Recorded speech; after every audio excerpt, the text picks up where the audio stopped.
video games is both positive and negative, like Yeah. anything in this world. It's true. Except hard meth. I think that might just be a Meth negative. and heroin. I wouldn't recommend you trying those. Yeah. Don't they use meth like in different doses in normal medicine too, though? Yeah, but I mean street meth. Well, street meth, yeah. I'm with you. Street, like. I'm so fucking ready. That's from Family Guy, Although, by if the there way. was no repercussions, I heard meth it gives you the best high, so I would try that. No.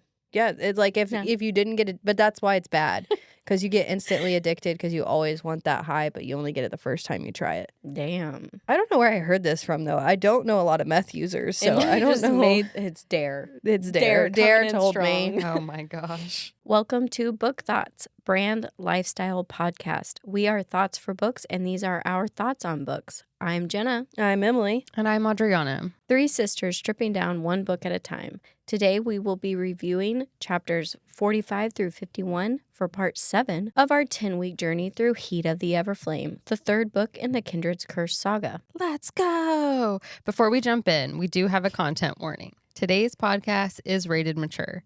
We are Book Thots after all, so we are going to be using adult language, talking about adult topics, so please pay attention to who may be listening near you. Additionally, this episode will include spoilers for all 3 current books. Each episode, we will focus on specific chapters, but our conversation will include the entire series. So, if you haven't read it, today's episode is not for you. Lastly, I'm just going to apologize ahead of time. Maybe we, but definitely Emily and Jenna will at least mispronounce a name or a place. Emily will be Emily will be leading this episode, so strip it down, girl. Strip it down, girl. Question. Why aren't medicines named more fun things? You know? Like, Are we going back to meth? That's so lame. no, I was Give just me an thinking example. like fungal cream. Like, we couldn't be like, Oh, Because it's fungal cream. Like, I know, what but kind of there exciting couldn't be name do you something, need you for know, that? We to could- make the person in the aisle buying fungal cream feel better about themselves. be we a could- fun guy. Buy our fun guy goal cream. What's that from? It was me. Oh, that I was that's making you now. it fun. Okay, see? That's fair. That's what I'm saying. It's like, oh, I was just at the store buying my, I don't even know, toe healing My Vagisil. Vagisil. When dryness lingers, get some cream on those fingers. Oh my god. Have you I ever think seen even that? the board was like, Have you not no. seen that SNL? No. They're at like a bowling competition and the sponsor is Vagisil. That's so like all their hilarious. ads. All right, should we just like jump into it after that? I feel like that's the perfect The segue. perfect segue. What? Guys, get a grip. Let's go. Chapter 45. Diem awakes from her dreams of battlefield swords, trees on fire, gray eyes, and glowing golden hearts to the sound of Eleanor, Lily, and Alix arguing on if they should wake her up to tell her the news. Tell her what news? We ended the last chapter with Luther barely alive, so do they mean... Diem starts to panic when an all too familiar voice says she's already awake and hello, beautiful. Daddy Luther, glad to have you back. Diem is in shock. The black veins have receded from Luther's neck and wait, are they actively shrinking? Shrinking. That's the Shrinking. slang for shrinking. Are they actively shrinking? Diem, girl, what's in your blood? Diem, not believing what she is seeing, reaches her magic into Luther to make sure it's true, and Luther's godhood immediately meets hers. Impossible, she whispers. And Luther says, around you, impossible merely seems a suggestion. Cheesy, but man, are we happy for a healed Luther. Diem's crying, Lily's crying, everyone's crying. Well, except Taryn at the moment. He can't believe his eyes, and we hear an all too familiar scolding from Luther when Taryn says, Lumos tits, you're alive? Excited chatter spreads in the room while Diem just nuzzles into Luther's neck, soaking up the reality. Luther seems to be doing the same, but they are both snapped back to the room with talks of how Luther could possibly make this miraculous recovery. The vial from Arboros. They've had a cure and kept it a secret. Diem, by sheer coincidence, looks down at the crusted blood on her palm and the faint tingle on her wrist. Diem had offered her soul to the gods, and they might come calling, but she doesn't care. It was worth it. The rest of the day passes in a blur for Diem. The crew retells stories of the past couple of weeks to those who weren't there. Diem shares all of her truths, and each new revelation has her brother angrier and angrier. We also get an update on Lumnos. Gossip stirred on why Diem was missing, and a lot of people thought it had to do with her mother's role in the Guardians, which did not fare well for Teller at school. He got bullied. Zalric was welcomed with open arms by everyone, and finally Diem and Luther take a moment to wash up. Great, because I could smell them from here. The evening comes to an end with Luther and Diem practically begging for alone time, which everyone gets the hint except for Eleanor. But everyone finally leaves, and they are left alone at last. Luther takes the first chance he gets to tell Diem he loves her, and the rest of this chapter is basically love profession after love profession with a tiny bit of heat. But not too much heat because, well, Luther almost died less than 24 hours ago. They do take a break to talk about her mom and make a plan to visit Fortos the next day if Luther is feeling better, and Diem goes out to thank Sarai for saving everyone. During this chat, she finds out that Sarai is actually in love with the igneous dragon, Tybalt Fever. Diem promises to find a way to release them from their servitude to the crown so that they can reunite. Diem goes back inside to put on some sexy PJs, quickly discards the key to the library from Umbros, because why would she need that, and puts on her necklace from Luther, which I just want to take a second to say it describes her wearing the medallion thing down below where her breasts curve. So is the necklace hanging to like her belly button? Anyways, she snuggles up to Luther and he thanks her for bringing everyone together, and Diem falls asleep to the thought that tomorrow the war finally begins. What a lovely sleepy thought. Yeah, I know. Just- All cuddled up. Luther's alive, and Yep. tomorrow war starts. Yeah. The wool. That's like me every night with my to-do list. It is. That's anxiety Yeah. right there. Is Yeah. it? We're seeing it.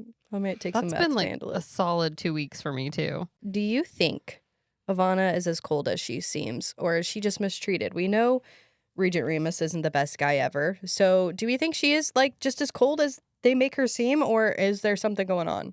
Ivana, I can't get a read on, to be honest. But Regent Remus, I'm feeling like maybe we're getting not the full story. Like I think that Oh, there's yeah. going to be more to develop with his character in the next book, and then I wonder if Ivana is going to be part of that development. Yeah, I could see her being a character where there's a lot more development. I could also see her being a character that's never talked about again. See, that's kind of how I feel. Like I am almost positive that we'll just get more Remus as far as full development, especially since he is trying so hard to prove to Diem that he's not her enemy necessarily or Luther's, but in the grand scheme, he just is the bad guy for a lot of other reasons.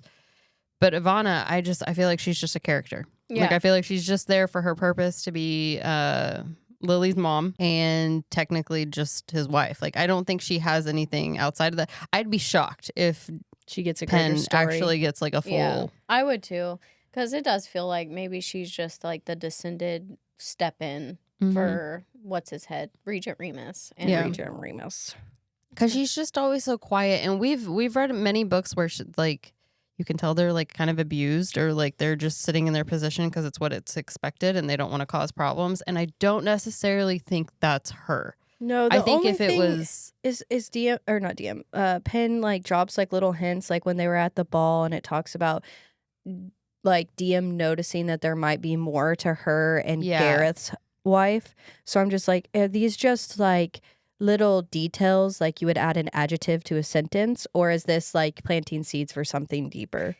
Are they going to be like Eleanor, who was never let have potential, and now since DM has the crown, are going to be put into a more worthy position or Yeah. something Yeah. like that? I definitely feel like I can see her talking about Gareth's wife a lot more, but them two could be kind of in cahoots behind the scenes and nobody knows it.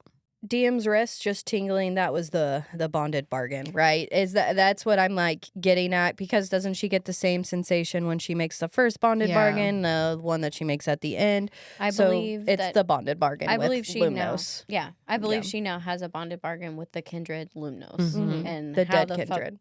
how the fuck that's gonna play out, who knows? But she said she's ready for the gods. If Let's there was go. one god that I would have her make this bargain with, it'd probably be her, though, because I mean, I don't know if Lumnos is good or bad, but she does like Luther. And she did cry tears out of her own Blood, bust. blood, of blood. Yes, I meant to say blood. Yeah, She cried. big detail there. She cried blood tears out of her own bust. So, Yeah. there's something's going on there.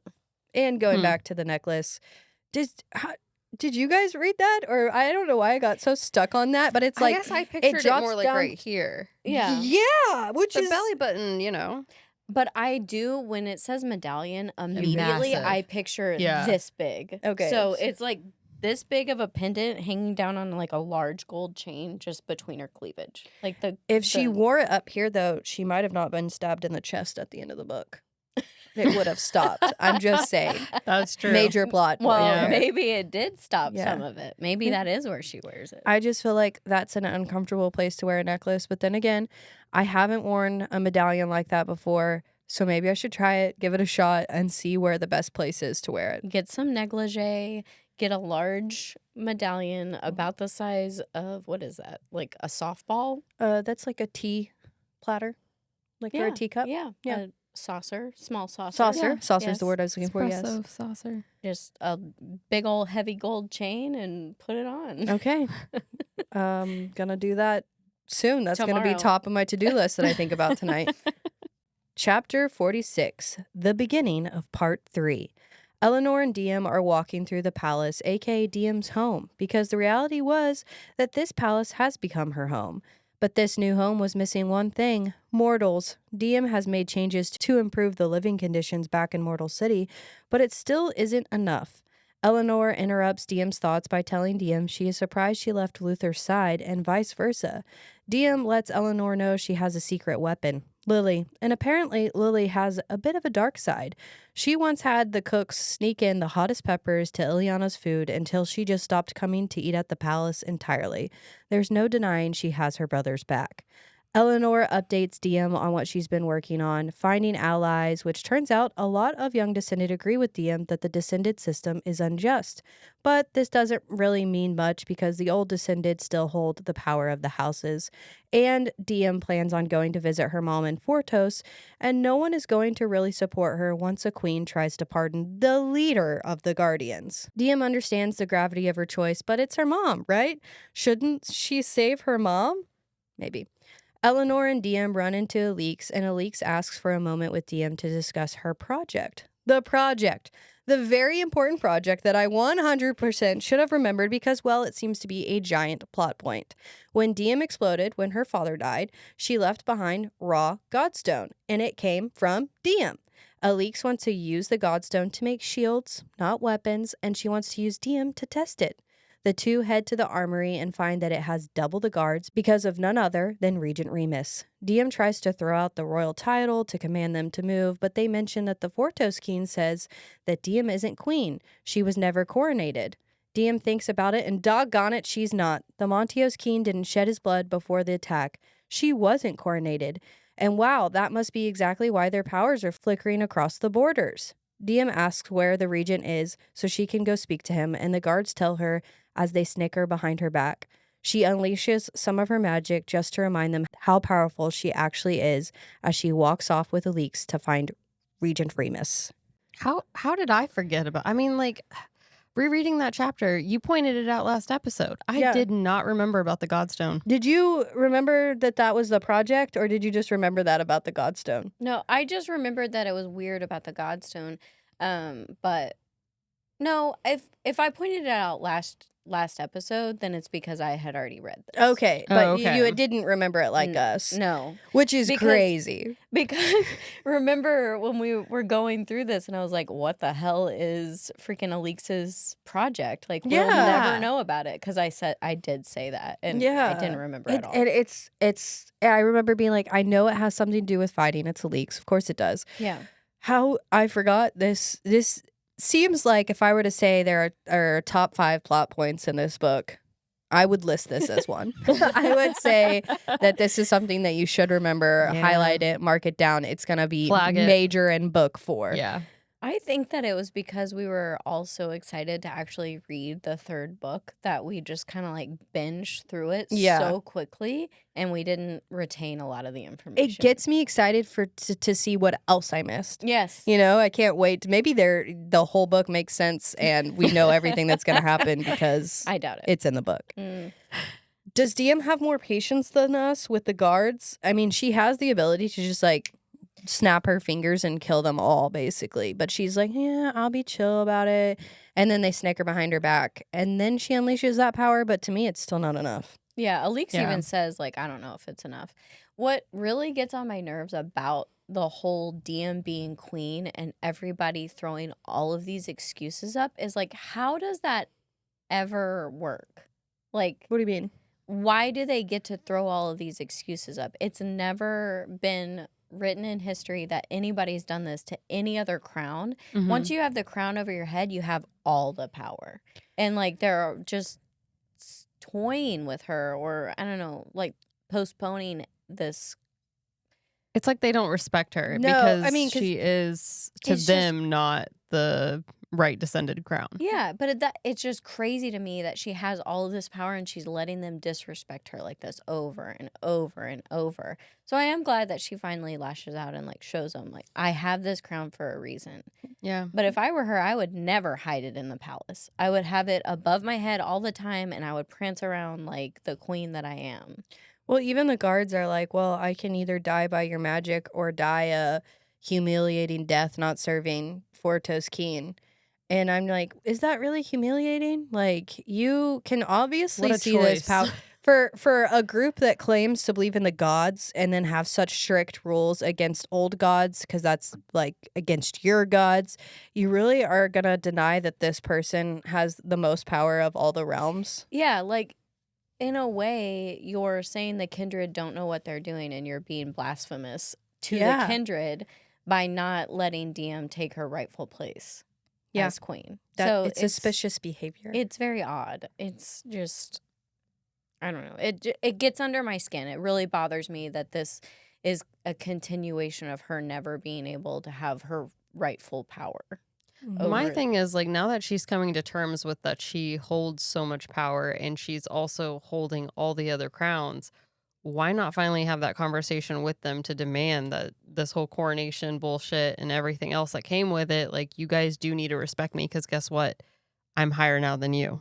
I think that that's going to be part of like the bombshell of the fourth book is that she's going to kill Igneos and get the Igneos crown too, and probably already has the Umbros crown at that point. Mm-hmm. So like when she emerges from the island not dead, she's going to like hold all the realms and it's going to be this like huge moment. She won't have to worry about their opinions at some point because she will be them in a sense. So maybe she's just biding her time. Yeah.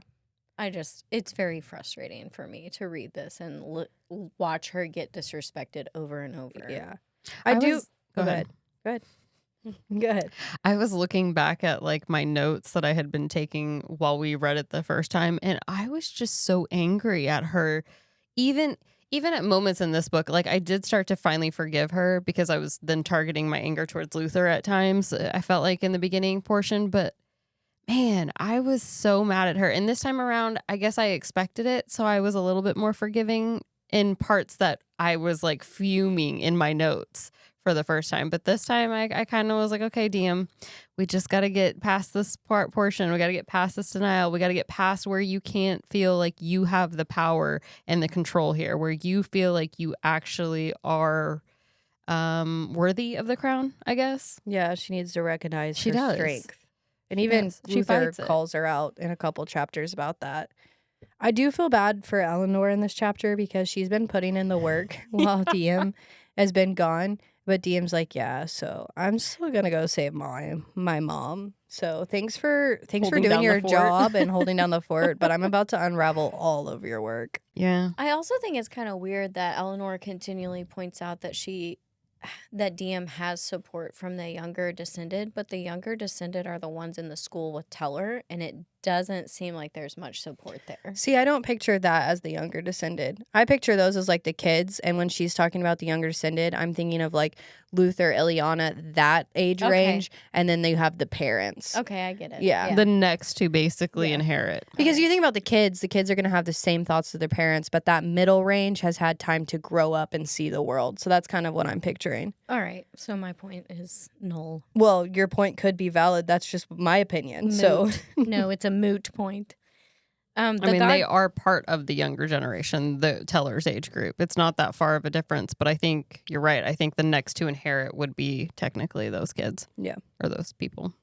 The Godstone thing is like super huge though. And I like that Yeah. Alix has already thought about how she only wants to use it as shield, and that once it's tempered, it can't be done again. Yeah. You can't alter it to be a weapon. So they're not going to be able to use Alix's project against them. Yeah, the only problem is the project obviously doesn't get finished. So it could still be used as weapons. We will see. All right, chapter 47. Diem finds a room where Remus is having a meeting, and there are 20 royal guards with the white rose insignia lining the halls. Losing her patience, she throws out her magic to lock the guards in place. Opening the doors, Remus was seated with Gareth, Aemon, Marth, Jean, and Ileana. Only Aemon greets Diem as Her Majesty. Ileana just states how she isn't really a queen, so Aemon doesn't need to kiss her ass. Diem ignores this like she should and asks Remus for a word. Remus insists it will have to wait because this meeting is very important, so Diem just makes herself right at home because she should be there for important meetings. And apparently, this meeting is to discuss how House Courbois can make amends to House Hanover. Diem is like, amends? I believe you're the ones who need to make amends to us. What happened at the challenging was not just a shot at Diem, it was a shot at House Courbois. Marth just brings up that it was every house that challenged her, including Courbois.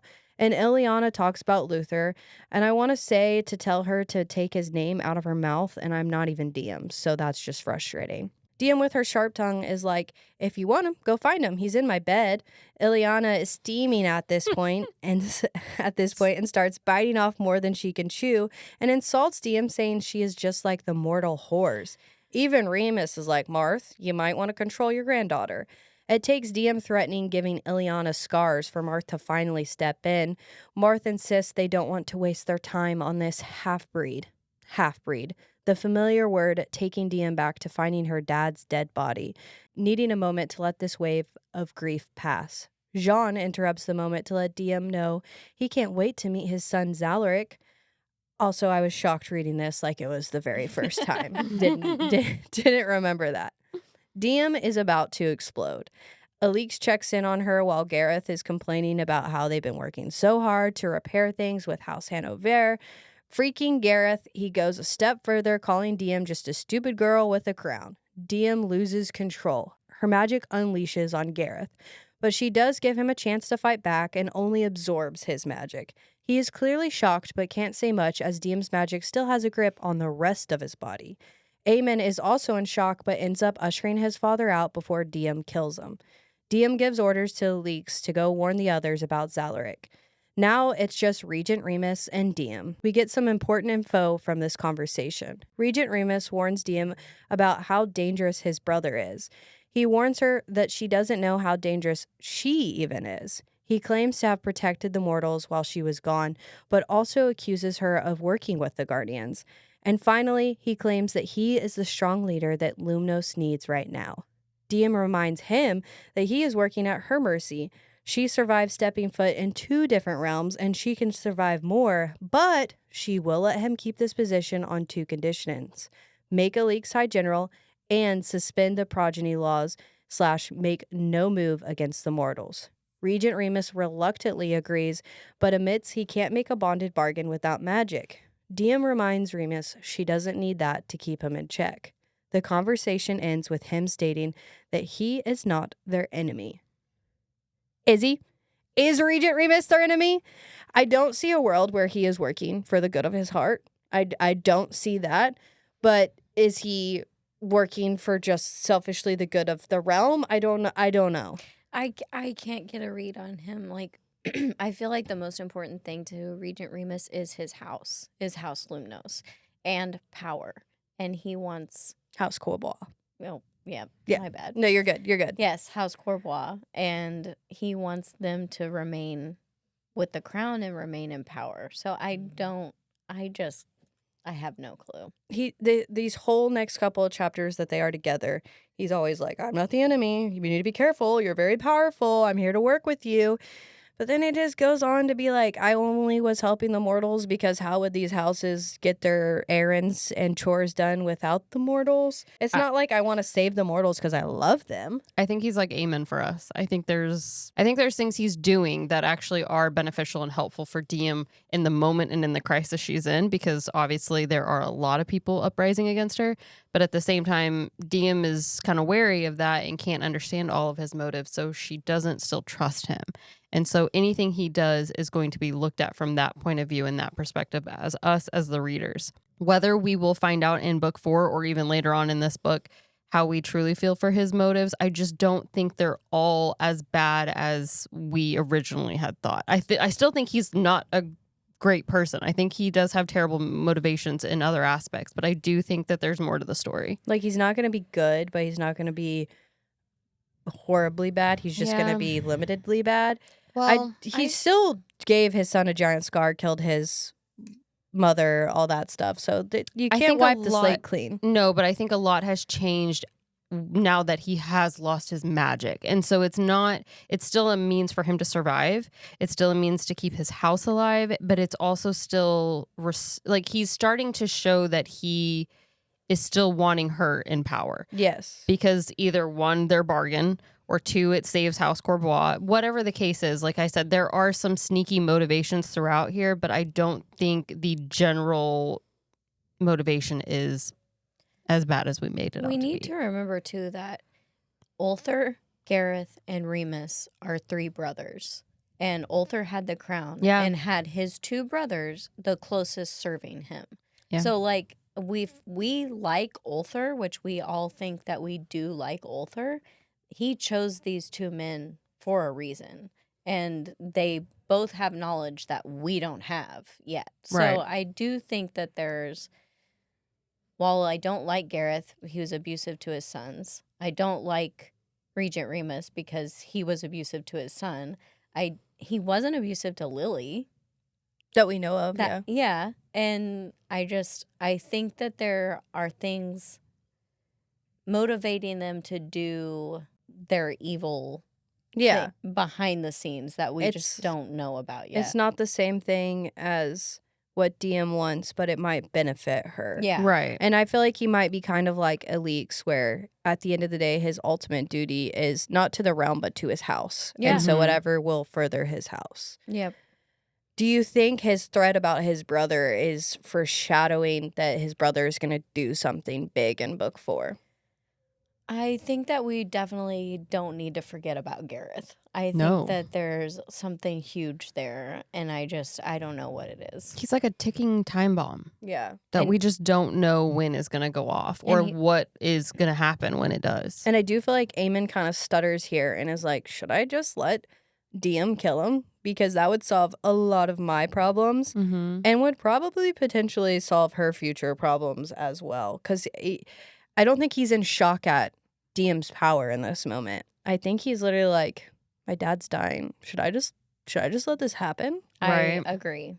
That was a turning point for his character too, and I think it was a good turning point because he stepped in and stopped it or helped or whatever. Could you imagine to sit there in that moment and have that thought though? Be like, could this be my answer? Yeah. No.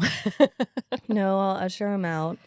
And this chapter also reminded me that Elix is about to do the thing that I was upset about. And I remember now, and we're about to get to it in a second. Yep.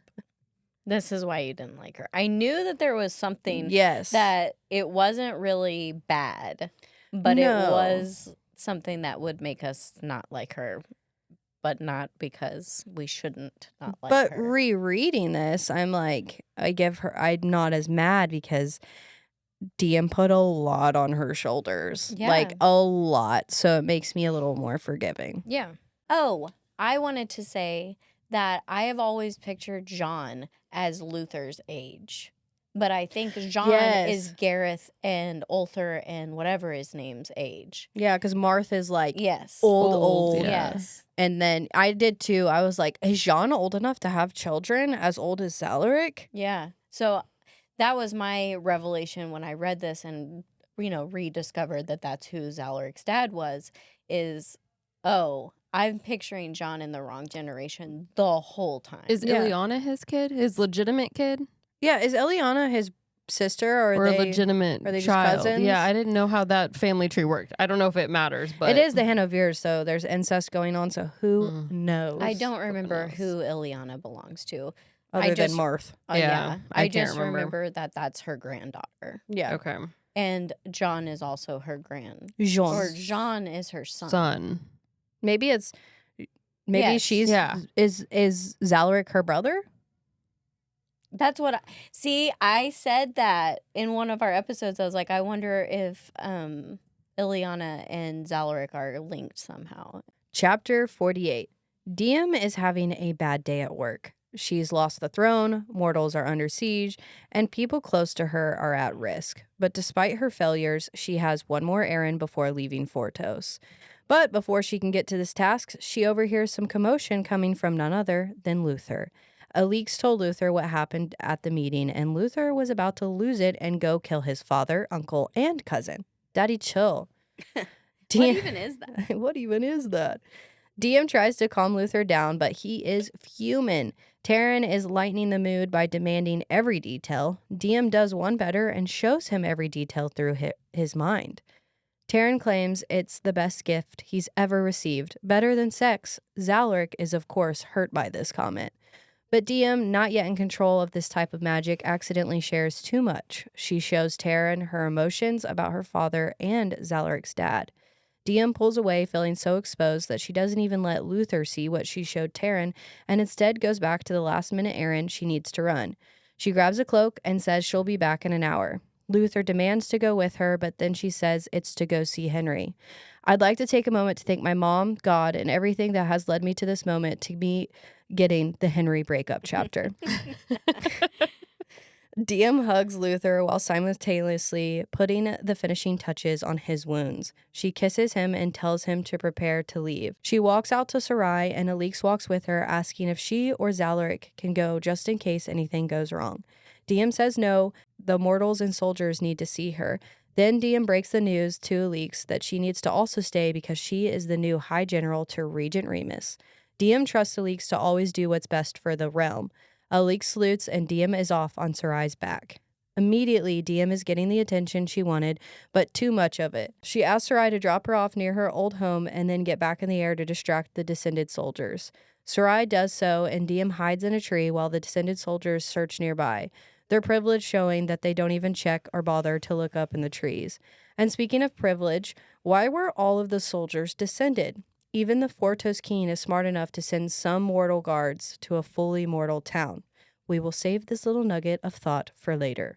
Diem sneaks into Mortal City without getting caught into Henry's house. Let's just speed this part along. We've already wasted enough breath on Henry. Diem spots Lana and Henry Mackin.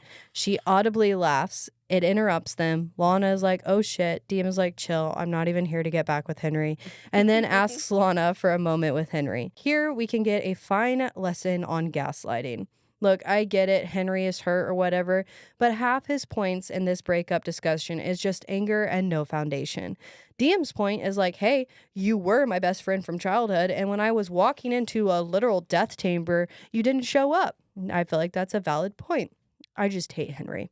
Anyways, they go back and forth. Diem finds out he not only knew about the bombing, but also knew about her mom being alive the whole time, which I think really becomes the final straw for Diem because then she is all business. She says she is there to warn him and that awful human Vance that she is breaking out Arlie and that things might get worse, and good luck at life.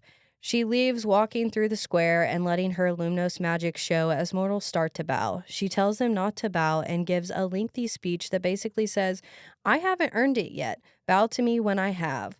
A little delayed, the Fortos soldiers finally show up to take her in because there is an edict out for her. Diem is like, bring it. A general steps up to try to use the Fortos decaying magic, and Diem just owns him as she absorbs it. He asks more soldiers to get her. They all fell. Sarai shows up just in time to make the final point that she really is truly queen. And as she hops on Sarai's back to leave, she threatens the soldiers that if another mortal is harmed in her realm, they will pay for it with their blood. I don't have any questions for this chapter because the conversation with Henry made me black out a little bit. So do you? As expected. Yeah. Do you guys have anything? Do you just want to talk about Henry in that conversation the whole time, or do Yeah. we want to like talk about any plot things? No plot There things you for go. me. Okay. Pretty much. We can just hash on Henry for a little yeah, bit. Okay. Yeah.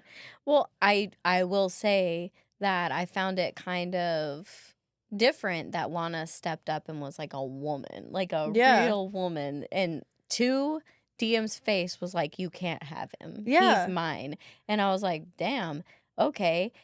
And then I thought about how every single time DM did that, Henry was there like, DM, stop, DM. Yeah. And like trying to pull DM back. And this time he just shone proud for Lana. And I was like, fuck you, Henry. Fuck you. Yeah. Good for you, Lana. I'm proud of you, Lana. Yeah. But also, fuck you, Henry. She's standing up to the queen of her realm, and she's like, "Ugh," like gulping him. And she's like, but you're not gonna have him because he's mine, and you can't have him. And I am with you. I'm like, girl, you chose the wrong man for sure. Like, a rough life ahead for you. But I'm glad that you can stand up for what you believe in. Like, that is some growth for the little character that we've gotten to see that you are. Yeah. I was very proud of Lana in that moment. But it also just made my stomach turn over because of how Henry treated DM in those same types of situations where Yeah. he was like, you need to pull back. You don't need to show that much aggression. And then it made me angry all over again. Henry is just so frustrating here because basically it just all goes back to his deep-rooted hate for the Descended.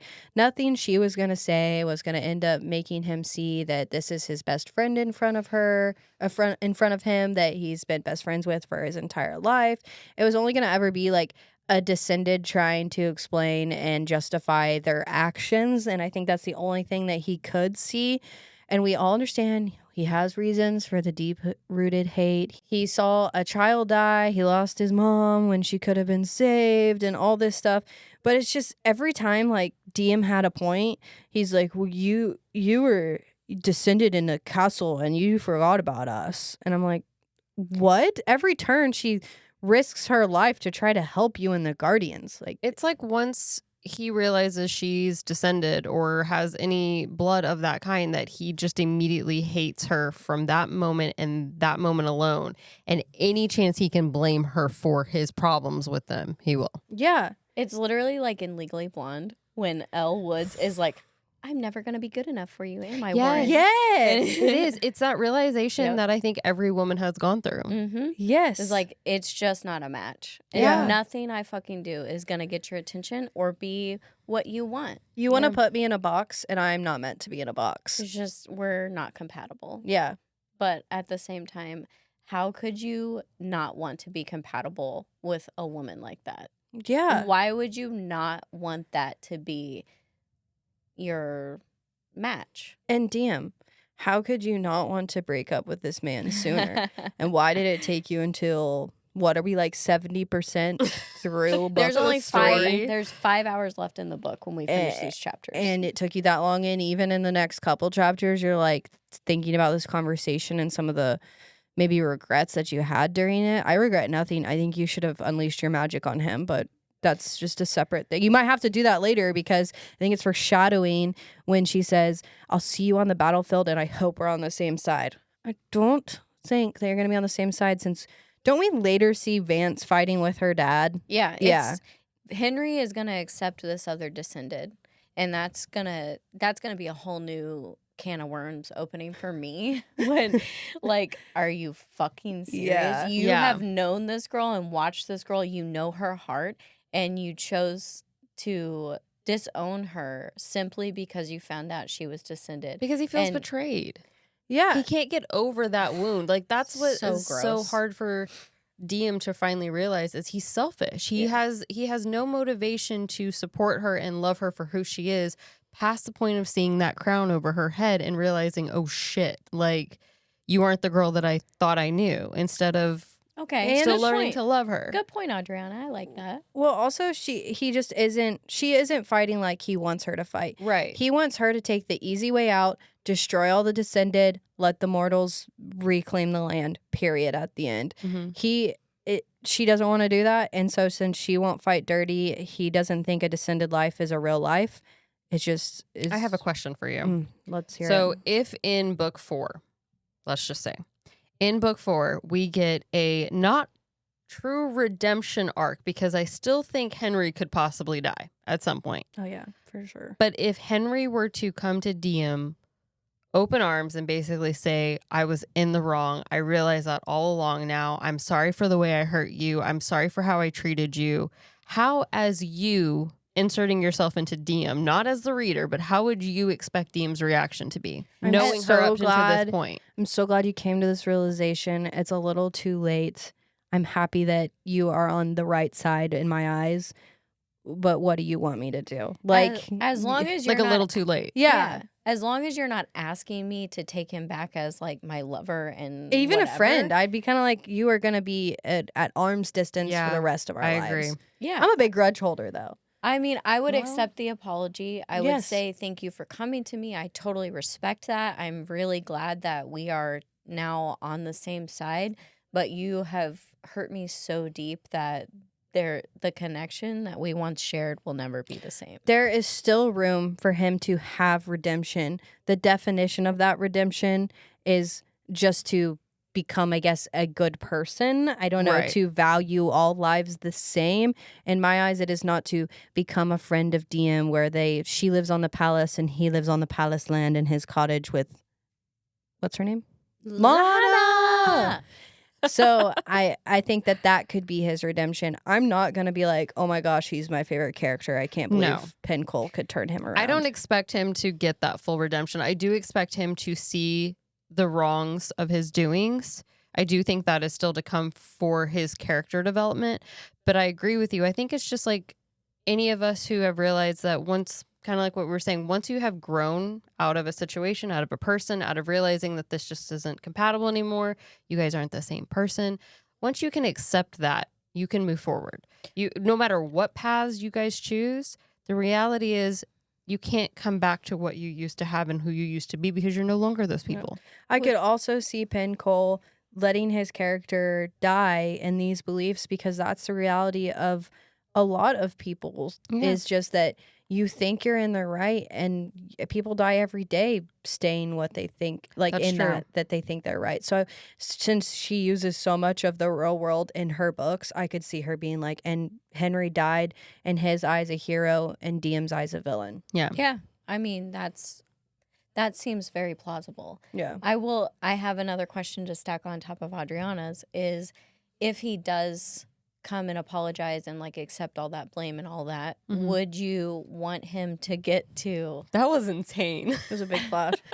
would ahead. you want him to get to like be in charge of the mortal army or something like that? Ooh, no. Mm-mm. Like a place of power? Would you want trust- Diem to let him have a place of power? I would trust his mailman father before I would trust him. Oh, You can't. I don't think you could. It'd be so hard to trust someone who wanted all of them to die to be in charge of something so big. No, I believe you. I Yeah. mean, I'm Yeah, not so my saying I don't opinion would disagree. be no. I would not. I don't think that'd be a wise decision by Diem. Yeah. Put what's her face in charge, the one whose like cogs are starting to turn. That is like not Mama Odie, which is Is not, it's Odell or Della. Yeah, the or one that doesn't like Vance. Mother Dell. Yes. Yeah. Mother. I'd put Mother in charge just because she seems like she's obviously very angry and she has to lead her people, but she also seems like she's starting to like think about, okay, our solution for the mortals thriving is not great. Well, and I think that we're going to find out very soon that she already has descended connections with like Arboros. I'm pretty Yeah. positive is what that is. Big plot So- point. I think it would be kind of a backward motion for, I guess, Henry to have that kind of position of power, only because it's not that I can't forgive him for finally coming to that realization and then being able to have the chance to do some good with it. I just don't think that's the way I would, as a queen, trust you now with the mortals of my kingdom and realm. Like, I Yeah. do think that that's still kind of a weak spot that I think shouldn't be handed over to you. I think if you were to do good in the world, that is not where I would pin it. Mm-hmm. I was just trying to think about like DM showing true change, but I think Right. that a mortal being in charge would show that, Mhm. and it doesn't have to be Henry. No. I it think No, shouldn't. there I are do think better there are options. options. Yeah. Chapter 49. Diem lands back at the palace, and no one is waiting for her, but she just takes a moment to get into her fighting leathers while gathering all of her weapons. Perth shows up to let her know that Regent Remus demanded everyone come with him because he was angry about something, so that's why they're all missing. Perth. Perth! We But love him. Perth stayed back to guard Teller. Perth. Diem is thankful for Perth and all he does for Diem, but she feels like she owes him the truth. She tells him that she is the reason he was in that armory fire and that she saved him out of guilt. Perth, being the amazing man he is, thanks her for her honesty but says he will gladly serve a queen as deserving as Diem. But speaking of Teller, she needs to go find him. Knocking at his door, she can obviously tell he is ignoring her, but she is his older sister, so she knows how to push the right buttons to get what she wants. Teller starts to release some of that pent-up frustration. He didn't want any of this, not the royal title, guards, all of it. He just wants his old life back. He then guesses correctly that Diem is headed to Fortos to free their mom, but he doesn't think she should do it. Me too, Teller. But Diem explains that she won't get caught and won't get killed because of her newest secret. She takes his palm and shows him that she can wield every magic except Sophos because she has never stepped foot in that realm. She reiterates she is going to go get their mother and bring her back to the palace. Wait, pause. Mm. Because if anybody should be in charge of the mortals, it's fucking Teller. And Yeah. I can't believe I Yes. didn't say that before. Yeah. Oh no, that's because perfect. he's the smartest strategist. Yeah, And, like, strategist. He's like so smart. He's on level with Remus. Regent Remus also knows that and is close with him. And there's the connection between Lily. It's set up perfectly. He's your vote. Yeah. And she does talk about how she would make him in charge of that. So And she needs to let him grow up and take that kind of position. Yeah. Sorry. Teller reminds her that she isn't invincible. Godstone still exists. But would Godstone hurt her? TBD. She promises she will be careful and no more secrets with Teller. Teller accepts this new promise and is about to say something about her new-looking crown when Diem drops to the floor with pain. Diem isn't hurt, but someone is hurting Sarai. Sarai lets Diem in her mind through the bond, and Diem sees she is surrounded by Lumnos guards and that Sarai has obviously eaten half a bucket of poisoned apples. Diem jumps back to her reality and yells to run. She is met with even more guards with 4 toast blades dripping in Godstone, insisting she stay in her chamber at the orders of the High General. But no, not Aemon. The High General is now Alix. She gives them a warning, and the commander says, "You're delusional. Even the King of Fortos couldn't take them all." Diem simply responds with, "I didn't realize the King of Fortos was so weak." The commander moves forward and holds a blade to Diem's neck. But then, boom, in walks Daddy Luther, and he isn't happy to see Diem being threatened. And I want to quote his threat here because this man means business. "Touch her," he snarled, throaty and vicious, "and I'll peel every last vein from under your flesh and strangle you with them." Which I can't speak for Descended, but a human on average has thousands of veins with 318 major ones, so that doesn't seem like a fun death. The commander can now clearly see that Luther means business and that him and Diem must be important to each other, so instead of trying to hurt Diem, he goes for Luther. Diem goes into a slight panic at the thought of losing Luther again, but her godhood steps up to the challenge as it's chanting "destroy." She closes her eyes, and when she opens them, she is scared to look at the destruction she might have created. But the only destruction was the Godstone weapons. All of them, gone. The soldiers' hands, empty. Impossible. Luther marvels at her never-ending surprises. But back to Sarai. They sprint outside to find Sarai surrounded by the guards, Regent Remus and Alix talking, Gareth and Aemon by Taryn and Zalaric, and Eleanor and Lily holding each other. Apparently, Aemon blew his chance to prove his worthiness and told Regent Remus Diem's plans to rescue her mother. "Aemon, we're giving you a chance, bud." Diem speaks to Luther through his mind with a plan to escape. She knows Alix is taking her command seriously to protect the realm, but Diem still needs to get out of here. Distracted by his own babbling, Regent Remus doesn't notice when Luther jumps to slice the straps of Sarai's muzzle. Thanks to Luther, a bloodied, unconscious Alix is on the ground. Diem wants to heal her when Sarai releases a blazing blue ball of flame on the guards. Diem throws her protection out on Luther and Alix, but others were not so lucky as screams echoes nearby. But there's no time to waste. Luther and Diem jump on Sarai to head out. Diem gives parting words to Taryn and a lethal look to Remus that says, "If you touch my brother, I'll kill you." She takes off with saying, "I pray you remember my warning, Remus." And he responds with, "I pray you remember mine as well." Wait, what was his warning? That he's not her enemy. Yeah. Oh, okay. And that she's making a huge mistake, I think, is probably part of that as well. I mean, everybody in their right fucking minds knows that Diem should not go to Fortos and do this with her mom. Like, every single person. She should stay back and do it politically. Well, also, like, her plan is to bring her mom back to the palace and hide her when you had Teller, who seems even smarter than her mom, hiding in the palace. How did that work out for you, girl? It didn't work out great. Didn't work out at all, really. No. I mean, but Regent Remus has kept Teller safe and allowed Perth to stay with him on guard like a little baby watchdog that he is. But is that because he cares about Teller, or is that because he cares about Lily and he doesn't want to completely destroy that relationship? Because if something happens to Teller, Lily is going to bring... Lily is wrath. a menace, She too. is. Oh my gosh, I cannot wait to see Lily, like, come into full power. Yeah. Mm-hmm. Do you think the Godstone can actually even hurt Diem? I think that would be very odd if it could, since it seems to be a product of her magic. Yeah, I just want someone to just, like, I know they always talk about, like, even a paper cut of it can kill a descendant. Mm-hmm. But, like, what if we did half a paper cut just to test the theory? Because if you can create it and you can destroy it, it just falls in line that it can't hurt you. And it's coming from her blood type. Like, so, like, I don't know. I don't Her see golden heart.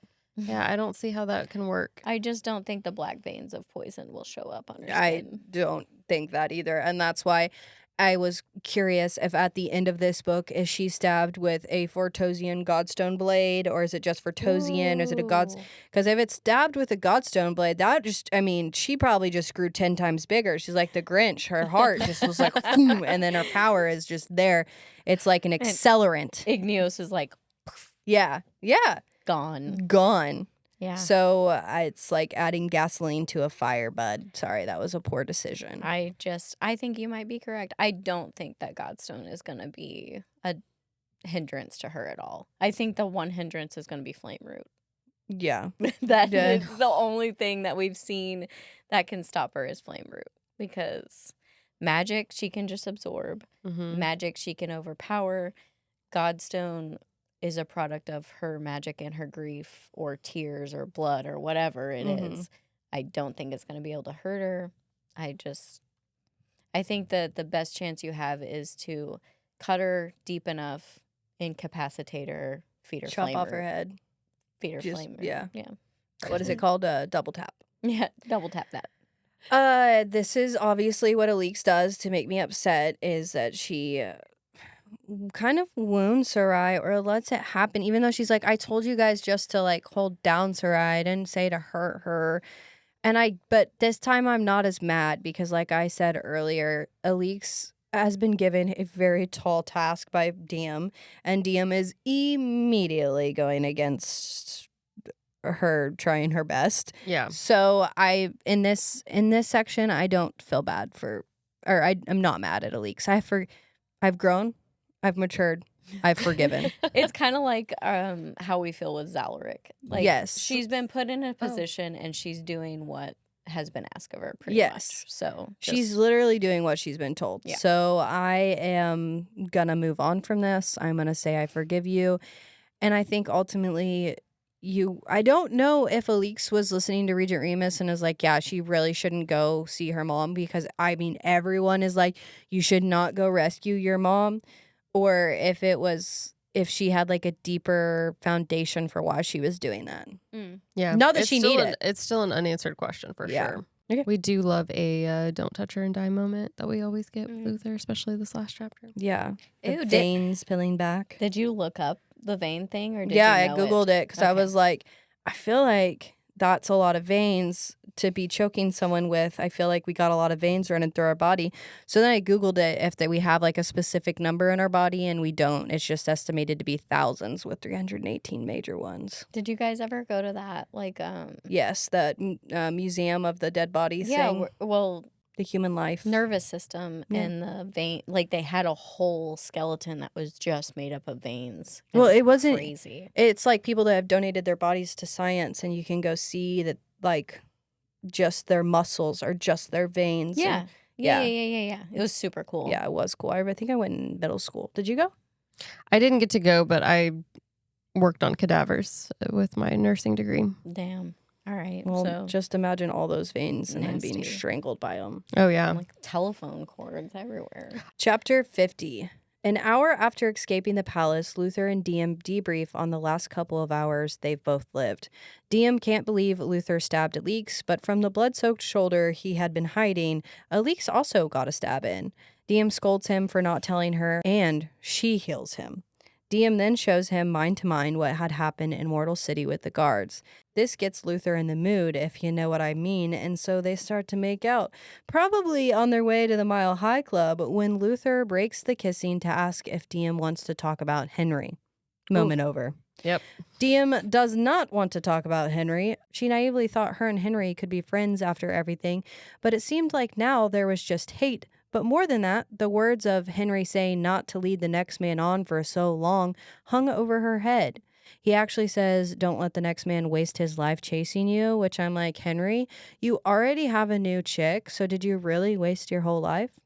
But Diem voices this concern to Luther that she will never be able to give him what he wants, marriage, kids, etc. Luther is like, I know, and I don't expect that. I don't expect you to become someone different. I love you where you are, which is how it should be. Going even further with saying, show me your worst, my darling, and I'll show you how far my love can go. Of course, Luther knows Diem and doesn't want her to be anything but herself. Green flags everywhere. Words like that got everything heating up again. But once again, the flames are extinguished as Diem feels the pain of crossing the Fortos border. Good news, though. Luther still has his magic, and they have somewhat of a plan. Ask to see her mom, as is her right as a crown, then say they're going home, and come back later that night to break her out. Perfect. What could go wrong? As they descend lower and lower, Diem asks Sarai to save her mom and Luther before herself if the time comes. And that time might come sooner than later as she lands in the middle of the training fields. She wanted to show that she wasn't afraid, and well, that's exactly what she is doing. The soldiers kneel in reverence as she asks to see the king again, but before anyone can answer, out walks that king. Crimson eyes and ready for a fight. He tells his soldiers they don't need to bow because Diem isn't queen yet, but she says her crown and Gwyvern would have to disagree. Fortos demands to know why Diem is there, but since she is surrounded by an army, she would like to take the conversation inside. Reluctantly, and after threatening to share the secret of the Heartstone, Diem gets him to agree. But Fortos tries to get Diem to leave Luther behind, but Diem knows that she is entitled to a guard. Once again, the king is annoyed, but allows it. He takes her inside behind a giant godstone door and continues their discussion. A quick summary. Fortos soldiers were sent to Lumnos because Diem obviously poses a threat with her involvement with the Guardians. Nobody knows if Arbros is alive, and the king didn't know that she was even taken prisoner with Diem. Diem jumps straight to the reason why she's here for her visit and explains she wants to see Arali Bellator. The king, being smart, says, no way. Diem reminds him that she is entitled as the crown and that no crown holds authority over another crown. Then Diem says she'll be seeing her mother today, one way or another. It's up to Fortos on how much blood will be spilled in that process. To test Diem's threat, Fortos tries to send his magic her way, but is met with rejection. He now sees Diem for the threat she is, but agrees to have her mom brought to her. Diem, growing ever so demanding, says, no need, I'll go to her cell. Fortos is once again saying, no, and that only mates are allowed to see the prisoners. Diem, in one last show of power, throws her aura out, accidentally not even fully shielding Luther, knocking guards and Fortos down, then apologizes and says, oh, that happens every time she sneezes, and continues to walk with Fortos to see her mother. Jenna, do you still think Fortos is stupid? I do think he has a jock brain. I don't think he has an intelligent brain. My couple of chapters, I feel like Fortos is like mentioned in how smart he is by several people. So I just wanted to see if I don't understand how he like is bending at everything and Diem what Diem wants in this chapter. It's like Diem's like, no, we'll do this and we'll do that and we'll do this. And I don't know if he thinks he has control by letting her do this or what. I just don't see how he's that intelligent if all of this is going on behind his back. Or if that's like somehow part of his master plan is to make Diem think that she has power over him or whatever. But ultimately we know he literally dies. Yeah. So, I mean, I just don't know how he could have been that intelligent and let all this happen. Also, anytime or in the next chapter, it talks about how no one has broken into this prison or out of it. Anytime that's mentioned in a book, lie. you know it's good. Like, okay, well, today's the first day. Yeah, like, buckle definitely. up. Jenna, Yeah. also, was it Godstone or Fortosian steel where you're always questioning the amount of it? It's Godstone. Okay, so here we get the thing of why Yeah. it was never destroyed. They just kept it all. Yeah. So are you happy that we now know the reason for the supply? Well, they kept it, but they used it like in the prison. It's A he giant has door. like safe rooms with Mhm. it and like all of that stuff too. So it's in use. It still doesn't answer how the Guardians have all of those blades to me. And if Diem is the one to make it, then the process of elimination would tell you that maybe her dad was the one to make the original stuff. Why was he making so much of it? I don't know. And she only was able to make it out of grief. Right. So did he does he know how to just do it at the drop of a hat, or did he experience so much grief that it happened? Like, did he feel have to like- watch all of his siblings die? There's something that went on in the homeland Mhm. that he liked, and the other kindred got scared shitless and ran from. See, I think that maybe he created all of it off of like evil, like anger and maybe killing. Or, I mean, it talks about it basically being where her dad's body was. So maybe when he kills people, he can make it or something. I don't Or know. maybe it was because when he chopped down the Everfree forest. Yeah. Oh, the Everflame? Yeah, the Yeah. Everflame. I did a My Little Pony reference for. You and My Little Pony. I just that's- love it. and I just can't help it. Congratulations, we just hit her 20th reference of Little Pony. I You're only going home. wish that I knew them. I don't know anything I don't about know Little a Pony. single thing about Nothing. them. So that I know what then they I feel look bad. I like. feel like I miss it. If you were to line up 10 ponies, I could tell you which one was My Little. And that's about it. Sorry. No, No, don't be sorry. I think it's cute. It's super cute. It shows your relationship with your daughter very well. Or your obsession with My Little Or Ponies. your might just obsession be- with. It might be you. forced her to watch Yeah. it. I do have just the teeny tiniest bit of sympathy here for Mr. Fortos Keen on that, like, he obviously didn't grow up in a caring home when he's, like, my referenced as a new God. iPhone model number of, like, his true name. So, Yeah. She's like, there has to be something else I can call you. He's like, child 1, 2, 3, 4, Yeah. 5, 6. And like, oh, I'll go with Fortos. yeah, Fortos is much better. It makes me think of, oh my gosh, what's that musical called? Oh, I'll call it Los Miserable because I didn't know it was just a musical when I went and saw it in theaters. But Los Miserables, and that there's a song where he like sings his number, like the main one of the main characters, like prisoner 42500. I'm like, that's how I picture the Fortos Keen singing his number. Yeah, Naruto has a whole tribe that's how they are referenced is yeah. that all the children are like that, and then to become a ninja you have to fight your whole class of other ninjas your age, and the only one survives gets to be That sounds ninja. daunting. It's a lot, and I feel like maybe that's kind of like what Fortos is that Yeah. really, really nasty, depressing We just want to fight create for power. robots that do what we say. Yeah. basically. Right. Yeah, and then they also have red eyes, which I just Anytime I picture red eyes, I picture the like bunnies or mice that are albino with red eyes, and it just scares the crap out of me. So creepy. Makes me think of the Mighty Python too, when the little bunnies are in the cave. Yeah. And they have the red eyes. Have you seen that? No. Oh, it's so funny because the bunnies are like evil. Wait. And they kill Monty everybody. Python? Yeah, the Holy Grail. Yeah. Love that movie. Did I say something else? I just think I misheard you. I think I said Monty. Is it not? It's Monty Python and the Holy Grail. Yeah. You said Monty something too, I think, but Yeah. it doesn't. We're going to go back and I'm going to get the obviously. footage. We'll know who's right or wrong. Okay. Chapter 51. After turning over all of their weapons, Luther and Diem are led to the prisoners' chambers, surrounded by red-eyed males. No females in sight because females suck and aren't as strong as men, and that's why they are all healers. Forto's words, not mine. There was so much Diem wanted to say to rebuke these claims, but she pitied the king for his ignorance.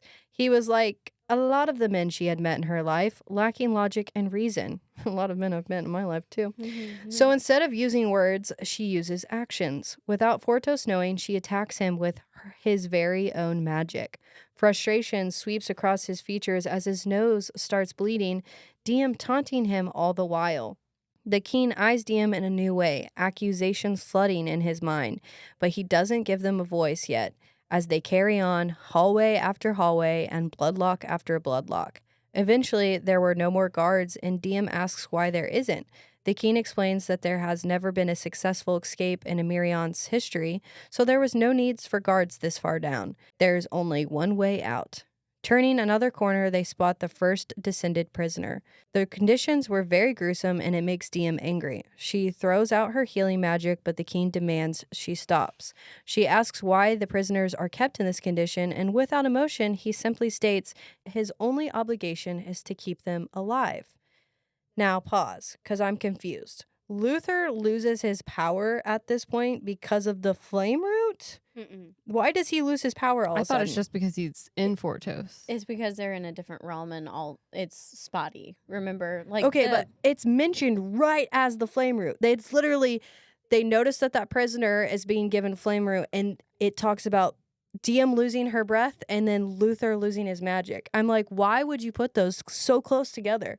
I'm thinking, is there like a spritz being sprayed into the air of like aerosol flame root or something? Because it's like literally that chapter or that paragraph, and then they lose their magic. So I was like, are they somehow getting injected with flame root? I think it's just a coincidence. Okay. Unfortunately. Bad timing. I was so confused. Back to it. Diem realizes families are down here, aka children, and her godhood is about to explode when she is met with familiar brown eyes. Mama. Her mom. Mama. Okay, so the king has to know it's Diem that's making him ill, but is like, I'm not going to admit it because I think women are weak. Unless he's just, not very smart, like I've said before. That could still be the possibility here. If Fortos doesn't have if Fortos has no haters, Jenna's not alive. Yeah. I don't hate him. I just think that he does have a jock brain. And Yeah. I don't know what in the book supports that he doesn't have a jock brain. Yeah, I mean, he's underestimating half his population, really just writing off women. He's never had one of his soldiers go in and use his magic against him, but he's still like, well, it has to be one of you. Which one is it? It's treason. Show yourself and I'll put you on the plank right now. So it's a lot for me to ignore, yeah. to be honest. I'm sorry. But I like Diem. She's like, all the more power to the women. She's Yeah. like, I don't need to try to argue your logic right now because you're not using it right now. I'm just going to show you how illogical you're being. Yep. We love a petty queen. I do. I really do. Especially one that's pointing out, how stupid another person is being. Yeah, and speaking of stupid, the Fortos King, have you heard? Yes. Okay, how do you picture the Fortos magic? Because I've read another series that has Rot as the main character's magic, it's really hard for me not to picture it in that descriptive way. Can you say what other series that is? It's the Gilded Prisoner Oh, okay, series. yeah. I just picture like a flower losing its life, wilting away.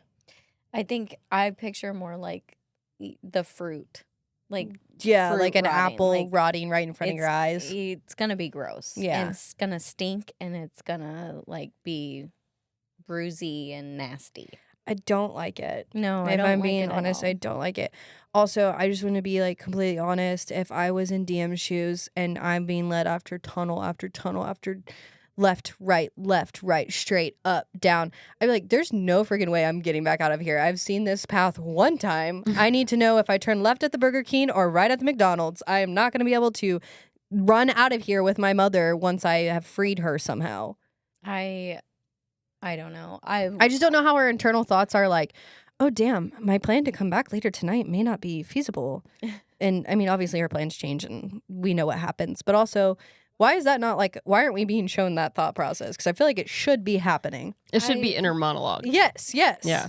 Yeah, is she keeping count of how many turns and steps Yeah. or whatever? Because the next chapter that you cut out of this one, the mom is doing that. Yeah. Even. Like Yeah. you see the mom. Well, she's a trained Arlie. assassin. Of course she is. Yeah, I don't know. Maybe she's counting on Luther to do that kind of thing, or maybe she's planning on just like busting through the walls with Sarai. Like, Yeah, but how would she you does not- threaten that. How would you not be worried about harming all the other prisoners that are within so many? I mean, you don't even know how deep it really goes. I don't. You're only being shown what you're walked through. DM, we know she didn't put much thought into this rescue at No. all. She's flying by the seat of her little Yeah, whatever she pants. wears. She does like pants, She but I does think like she might be pants. in gowns. She might be. Okay, spotlight. I don't want to forget to mention the fundraiser that we're doing for Yeah. races. So be Races. sure to check, or races? Races, yes. Oh, like races, like RACES. yes, But that's not how they spell it. It's an acronym. Yes. Be sure to check them out. The link in our bio if you want to make a donation. Once again, they help immigrant families seek asylum and gain citizenship in the United States. Also, for fan theories, I think we should just emphasize that Godstone. Can it or not? Yeah, the Godstone. Yeah. Can it hurt DM? I don't know. We will find out. Oh, yeah. I really want to know if I kind of want to like go look up and see what Igneous uses to stab her with, and Yeah. if it is Godstone or if it's just Four Toes. My bet is that it makes her stronger somehow. Or Yeah, she I'm just, curious what our like, sucks it in. book club Yeah. readers think along. Yeah. Yeah, as well. please let us know your thoughts. And Jenna, I think you're doing the outro. I'm doing a wrap it up. Mm-hmm. All right, now let's wrap it up. Thank you so much for listening to this week's episode. Next episode, we will be going over chapters 52 through 59 of Heat. Be sure and follow us on all of our socials. Tune in every Friday on YouTube or wherever you get your podcasts for a new episode of Book Thoughts.